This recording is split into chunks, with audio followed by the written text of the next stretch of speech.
தத்தாத்திரேயர் தரிசனம் பண்ண வந்துட்டோம். நெக்ஸ்ட்டு விஸ்வேஸ்வர் பார்த்துட்டு யார் மம்மிக்கு தத்தாத்திரேயர்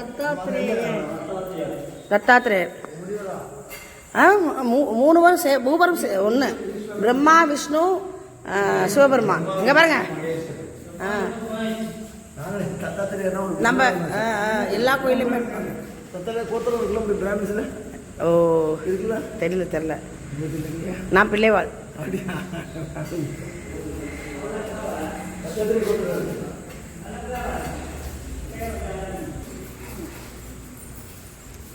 இவங்க மூணாவது கோவில் பார்க்குறாங்க, நம்ம ரெண்டாவது கோவில் பார்க்குறோம். நாங்கள் கிருஷ்ணேஸ்வர் பார்த்துட்டோம். ரெண்டாவது தத்தேஸ்வரர் பார்க்க தத்தாத்திரேயர் சிற்பி தேவ சிற்பி இதை பார்க்க போகிறோம்.